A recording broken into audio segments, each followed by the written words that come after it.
Well, good day, Faith Church.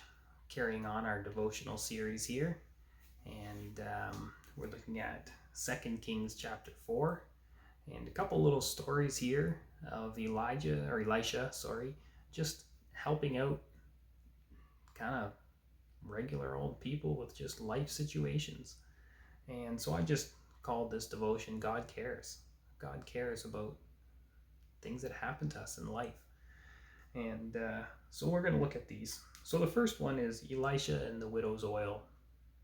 So we have this story of a widow who has two sons, and it looks like her husband, who has obviously died, um, was one of the prophets, the students of Elisha and Elijah.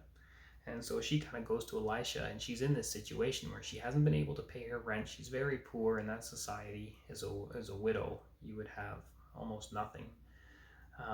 In this case, she had nothing but one jar of oil, and so she goes to Elisha and she says, the um, landlord is going to come take my sons away because I'm in debt and I can't pay my rent."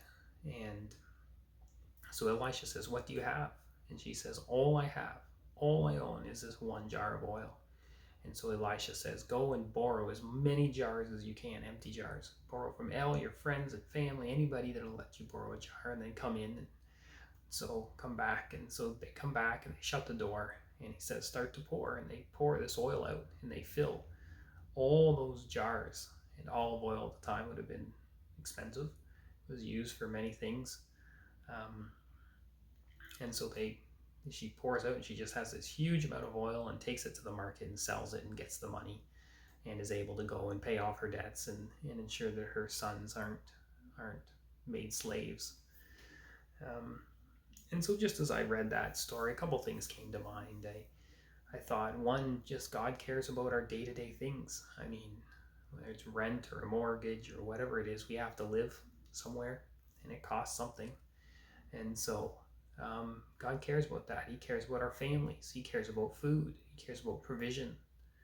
And and and here in this situation, this woman in dire need, and God meets her need with what she already has. She had a jar of oil, and so he takes that and he uses it. And so I think we can apply that to our lives, and whatever your need is, we all deal with similar needs of just our daily bread. If you think of it, how Jesus worded it, the things we need to survive. And how do we do it? We have the things God gives us. We have our gifts and our talents and our abilities, and we work, we have the relationships he's given us, and all the other things. Where we live in a very blessed country, lots of options to get help, and so we just thank God that he can provide through all these different ways with the things right in front of us. Take those things and do something with them. And then the second story is the Shunammite woman. And so this lady is a wealthy lady, it says, and she just was hospitable. And it's something I think we've maybe lost a little bit in our day and age, is being hospitable. But she invites Elisha in as a stranger. She knows he's a holy man, it says. She invites him in for dinner, and this becomes a routine. He would go and have dinner there. And so she asked her husband, like, "Hey, can we build a room on the roof?" They had flat roofs where they did a lot of their grain and stuff like that. And so they do. So they build Elisha this little room up there. It's like his home away from home. So Elisha is just overwhelmed by her kindness and generosity, which is a lesson for us, being hospitable and kind and generous, and just seeing how God will use it. But Elisha then says, "What can I do for you? What can God do for you?" And she didn't have any kids. And so Elisha is able to tell her that God's going to give her a baby, and it comes true. And so pretty neat, just story of God's blessing. And but then we have the tragedy. That son ends up dying, and just sickness. It just says his head started to hurt, and he went home, and within a couple hours he was dead.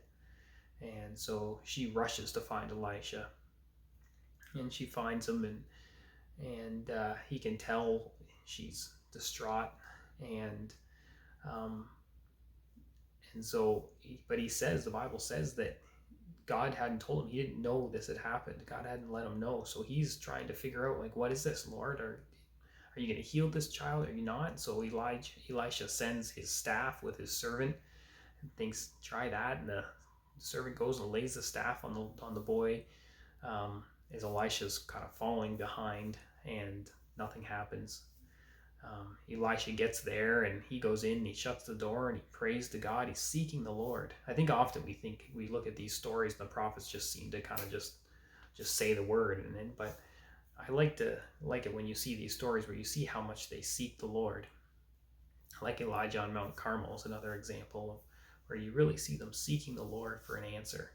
And in this case, God reveals it to Elisha, and he stretches himself out over the boy and basically breathes life back into this boy, and the boy comes alive again, and he's able to restore it to that lady. And so just the thought I had there, I mean, just like Elisha, we don't always understand why things happen, and in this case, why did that boy have to die? We don't know what the purpose is. We don't know when people get severe sicknesses and cancers and that. Sometimes God miraculously heals, and sometimes he doesn't. Sometimes he miraculously heals for a time and gives us another number of years, and then decides to take us home and that it's our time. We don't always understand those things, but in those instances, God still calls us to seek him and to trust him, and see what he will do. And so that's I think that's the lesson for today. There's another little piece about God purifying some stew, and but very much along the same lines. When we don't have enough, God provides. And so lots of things for us to ponder today as we go about our day. So I just pray a blessing on you, that you would go in peace and share the gospel with those you meet. God bless.